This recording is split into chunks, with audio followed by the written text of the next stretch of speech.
Everyone, कैसे आप सभी। मैं ऐसा करता हूं कि आप सब अच्छे होंगे, जिंदाबाद होंगे, मस्त होंगे, अपने कार्यों में लगे हुए होंगे।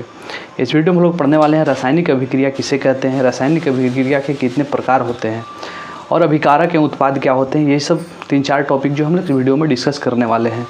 ये आपका चैप्टर जो है वो आपका क्लास 10th NCERT है ना, और केमिस्ट्री का ये फर्स्ट चैप्टर है।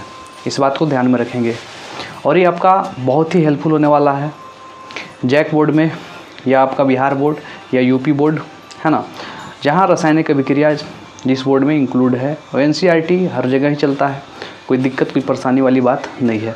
तो आइए हम लोग समझते हैं सबसे पहले रासायनिक अभिक्रिया होता क्या है, रासायनिक अभिक्रिया किसे कहते हैं, इसके बारे में भी जानना बहुत ज़रूरी है। तो रासायनिक अभिक्रिया के बारे में हम लोग जानेंगे।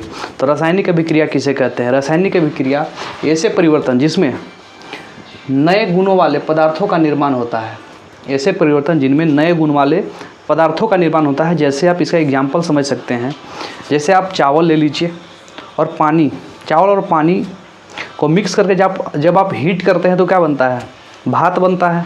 तो क्या वो नया गुण भात है, तो क्या उसमें नया गुण वाले पदार्थ है कि नहीं हो। चावल और पानी को मिक्स करके आप हीट ही तो करते हैं भात बनाने के लिए, क्या उसको ठंडा करते हैं, ऐसा तो नहीं करते हैं।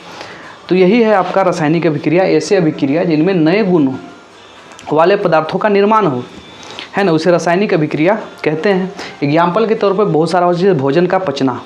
भोजन जब पचता है, आप बहुत सारे मान लीजिए खाना खाएं, भोजन पच गया तो क्या पचने के बाद जो अपशिष्ट पदार्थ जो आउटलेट होता है, क्या वो नए गुणधर्म वाले तो हैं, नए गुण वाले तो हैं। क्या चावल ये सब खाए पिए तो पच गया, है ना।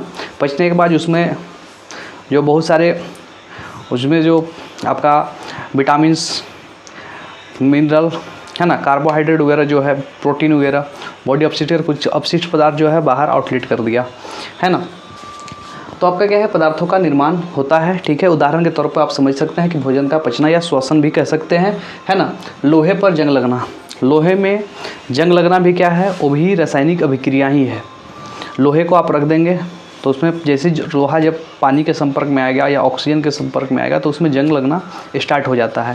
तो ये सब रासायनिक अभिक्रिया के उदाहरण हैं।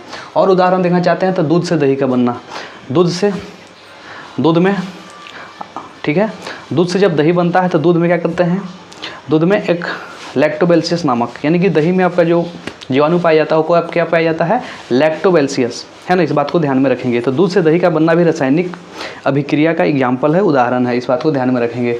मैग्नीशियम फीते का जलना, मैग्नीशियम फीते का भी जलना क्या है, रासायनिक अभिक्रिया का ही सब एग्जाम्पल ही, सब बात को ध्यान में रखेंगे। ठीक है, रासायनिक अभिक्रिया क्या आपको समझ में आ गया। रासायनिक अभिक्रिया किसे कहते हैं, ऐसा परिवर्तन जिसमें, है ना, ऐसा परिवर्तन जिसमें नए गुण वाले पदार्थों का निर्माण हो, उसे हम लोग बोलेंगे रासायनिक अभिक्रिया। इस बात को ध्यान में रखेंगे। रासायनिक अभिक्रिया आपको समझ में आ गया होगा, है ना। तो हम लोग इसमें आगे बढ़ते हैं। तो आगे आपका है कि देखिए, अब क्या है कि रासायनिक अभिक्रिया जब होगा तो क्या पदार्थ में भी, या क्या पदार्थ की अवस्थाएं बदलेगी, पदार्थ का क्या कलर में कोई प्रभाव पड़ेगा, है ना, क्या ये सब भी प्रभाव हो सकते हैं। तो हाँ, ये सब भी प्रभाव होगा। क्या प्रभाव होगा कि आपका रासायनिक अभिक्रिया, है ना, रासायनिक अभिक्रिया हुई तो पदार्थों के स्थिति में परिवर्तन होगा। क्या होगा, पदार्थ के स्थिति में परिवर्तन। ठीक है, और पदार्थों का रंग, पदार्थ का क्या होगा, रंग बदल जाएगा। और आपका गर्मी का अवशोषण होगा, गैस का विकास होगा और प्रकाश का भी विकास होगा रासायनिक अभिक्रिया के दौरान। जैसे आप एग्जाम्पल के तौर पे समझेंगे, जैसे मान लीजिए कि आप हाइड्रोजन ले लीजिए, ठीक है, और ऑक्सीजन ले लीजिए। ठीक है, हाइड्रोजन भी गैस है और ऑक्सीजन भी गैस है, मगर दोनों को जब आपस में मिलाते हैं तो क्या बनता है, H2O, जल तो बनता है। तो जल क्या है, लिक्विड फॉर्म में हो जाता है। क्या उसका अवस्था में चेंज हुआ कि नहीं, वो गैस था, किसमें परिवर्तन हो गया, लिक्विड में परिवर्तन हो गया। तो अवस्था तो में तो परिवर्तन हुआ। तो आपको बात ये समझ में आ गया। कलर में भी चेंज, है ना, पानी का कोई तो कलर होता नहीं है। चलिए आइए इसमें समझते हैं। अब प्रकाश का विकास, बहुत सारे ऐसे एग्जाम्पल हम लोग आगे पढ़ेंगे, है ना। इसमें आपको इतना जानने के बाद, रासायनिक अभिक्रिया जानने के बाद, इसमें आपको पढ़ना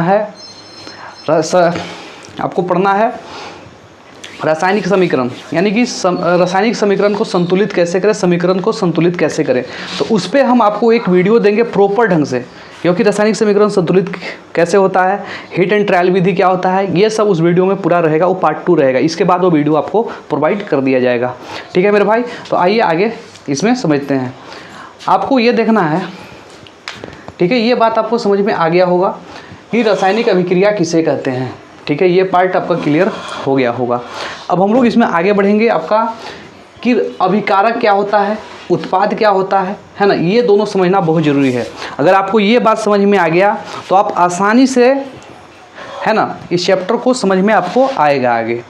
ठीक है मेरे भाई, तो इसमें कंप्लीट बने हुए रहिएगा इस वीडियो में। चलिए, अभिकारक क्या है?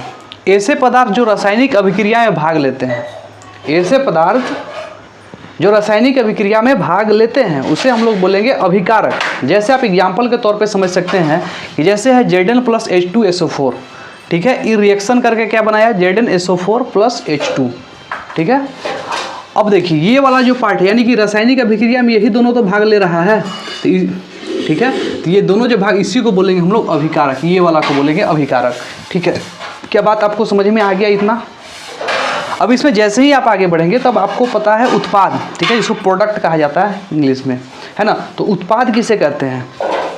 ठीक है, तो उत्पाद आपको जानना जरूरी है। उत्पाद क्या है कि ऐसे पदार्थ जो रासायनिक अभिक्रिया के पूर्ण होने के बाद पता चलता है। ठीक है, क्या है कि ऐसे पदार्थ जो रासायनिक अभिक्रिया के संपूर्ण या पूर्ण होने पर प्राप्त होता है उसे उत्पाद कहलाते हैं।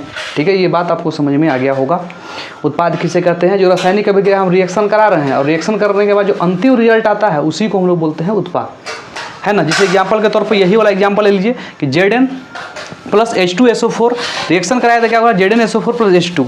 तो ये वाला जो रिएक्शन करा, ये दोनों रिएक्शन हुआ तो जो ये वाला रिजल्ट आया अंतिम में, है ना, जो प्राप्त हुआ हमें, उसी को हम लोग बोलेंगे उत्पाद। ठीक है, ये बात आपको समझ में आ गया होगा। चलिए, अब नेक्स्ट इसमें देखा जाए तो हम लोग पढ़ेंगे रासायनिक अभिक्रिया के प्रकार। रासायनिक अभिक्रिया कितने प्रकार के होते हैं? तो रासायनिक अभिक्रिया हम लोग 10th में पढ़ेंगे 5 प्रकार के। कितने प्रकार के पढ़ेंगे? 5 प्रकार के। कोई बुक में 8 या 9 प्रकार के आपको देता है ना, जो क्लियर करके, मगर ये आपका पाँचों में जो है, ये 5 है, इसी में कंप्लीट हो जाएगा। ठीक है, तो आपको सबसे पहले आपको याद रखना है संयोजन अभिक्रिया, उसके बाद वियोजन अभिक्रिया, उसके बाद विस्थापन अभिक्रिया, उसके बाद द्विविस्थापन अभिक्रिया, अंतिम में हम लोग याद रखें, अंतिम जो है 5वां जो है आपका उपचयन और अपचयन अभिक्रिया। यही 5 हम लोग जो है पढ़ेंगे रासायनिक अभिक्रिया के प्रकार। रासायनिक अभिक्रिया 5 प्रकार के होते हैं: संयोजन अभिक्रिया, वियोजन अभिक्रिया, विस्थापन अभिक्रिया, द्विविस्थापन अभिक्रिया, है ना, एक होता है उपचयन और अपचयन। यही हम लोग 5 पढ़ने वाले हैं। तो आपका रासायनिक अभिक्रिया ये आपको क्लियर हो गया होगा, हमें जहाँ तक पता है। आपको अभिकारक कंप्लीट हो गया होगा, उत्पाद क्या होता है, किसे कहते हैं, ये कंप्लीट हो गया होगा। रासायनिक अभिक्रिया के कितने प्रकार होते हैं ये आपको पता हो गया, आप जान गए। ठीक है, अब हम लोग जानेंगे इसमें जो नेक्स्ट जो आपका क्लास जो चलेगा वो हम लोग बिल्कुल पढ़ेंगे रासायनिक समीकरण जो है आपका, उसको संतुलित कैसे करते हैं, आखिर हीट एंड ट्रायल विधि है क्या। तो ये सब के बारे में हम लोग डिस्कस करेंगे नेक्स्ट वीडियो में। ठीक है, वीडियो पसंद आया तो वीडियो को लाइक कर लेंगे, चैनल को सब्सक्राइब जरूर कर लेंगे और बेल आइकन को भी हिट